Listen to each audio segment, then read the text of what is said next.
Doctor Mohammad Yunus আজ এমন এক মানকার সিপায় আটকে গেছেন যেখানে ঘর সামলানো কঠিন, আবার বাইরেও ভয়ঙ্কর ঝড় তুফান শুরু হয়ে গেছে। তিনি কি জাতীয় পার্টিকে নিষিদ্ধ করবেন, নাকি আন্তর্জাতিক চাপ এড়িয়ে শুধু নির্বাচন দিয়েই বাঁচার চেষ্টা করবেন? এই অবস্থায় ডক্টর ইউনূস মনে হচ্ছে সাগরে ডুবে যাচ্ছেন। ডক্টর ইউনূসের মুখে এখন আমরা অসহায়ত্বের ছাপ দেখতে পাই।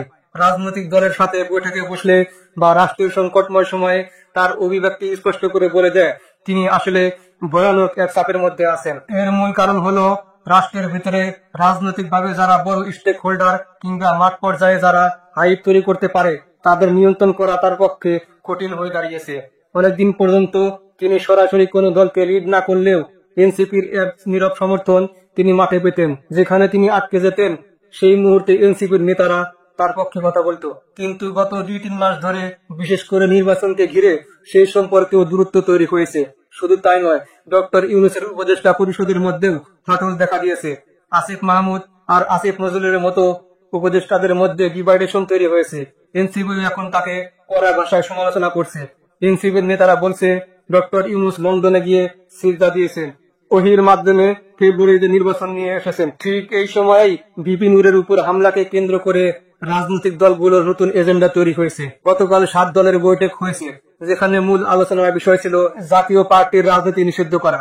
তাদের যুক্তি হলো জাতীয় পার্টি আওয়ামী লীগের দোসর হিসেবে কাজ করছে, আওয়ামী লীগের পুনর্বাসনের মাধ্যম হতে পারে, এমনকি রাষ্ট্রে তাদের অনুপ্রবেশ ঘটিয়ে আওয়ামী লীগ নিজেদের অবস্থান টিকিয়ে রাখতে পারে। শুধু 7 দল নয়, বিএনপি ছাড়া প্রায় 25টি দল একমত যে জাতীয় পার্টিকে নিষিদ্ধ করতে হবে।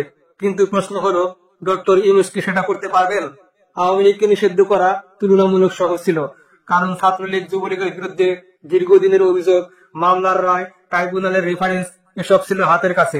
কিন্তু জাতীয় পার্টির বিরুদ্ধে সেরকম শক্ত প্রমাণ নেই। তাদের সন্ত্রাসী কর্মকাণ্ডের রেকর্ডও খুব কম। হ্যাঁ, মারামারি, অফিস ভাঙচুর, পাল্টা আক্রমণ এসব আছে, কিন্তু এগুলো সন্ত্রাসী সংগঠন প্রমাণ করার মতো ভিত্তি তৈরি করে না। তাহলে জাতীয় পার্টিকে সাময়িকভাবে হলেও নির্বাচনের আগে নিষিদ্ধ করা কি সম্ভব? বাস্তবতা হলো এটা খুবই কঠিন। যদি বিপিএলের উপর হামলা সরাসরি জাতীয় পার্টির নেতারা করতো তাহলে সেটা একটা শক্তিশালী ভিত্তি হতে পারত, কিন্তু এমন কোনো প্রমাণ এখনো সামনে আসেনি। এখন সমস্যা হলো অনেক দল তাদের চাওয়া পাওয়ার বোঝা চাপিয়ে দিতে চাইছে ডক্টর ইউনূসের উপর। তাকে এক প্রকার গার্জিয়ানের মতো ব্যবহার করা হচ্ছে। কিন্তু তিনি যদি জাতীয় পার্টিকে নিষিদ্ধ করেন, আন্তর্জাতিক পর্যায়ে তার ভাবমূর্তি ভয়ানক ক্ষতিগ্রস্ত হবে। নোবেল বিজয়ী হিসেবে জাতিসংঘ বা মানবাধিকার সংস্থার কাছে তার অবস্থান প্রশ্নবিদ্ধ হবে। রাজনৈতিক দলগুলোর একাংশ এতে খুশি হবে। বিএনপি মুখে ভিন্ন কথা বললেও অন্তরে ভয় পাচ্ছে, কারণ আজ যদি জাতীয় পার্টি নিষিদ্ধ হয়, কাল তা তাদের ক্ষেত্রেও প্রযোজ্য হতে পারে। সব মিলিয়ে ডক্টর মোহাম্মদ ইউনূস এখন এক মাইনকার সিপায় আটকে গেছেন। ঘর সামলাবেন নাকি বাইরের চাপ সামলাবেন, তিনি টেনশনে আছেন। তার অবস্থান এতটুকু স্পষ্ট যে তিনি কোনোভাবে একটা নির্বাচন আয়োজন করেই এই চাপ থেকে বের হতে চান। দেখা যাক শেষ পর্যন্ত কি হয়।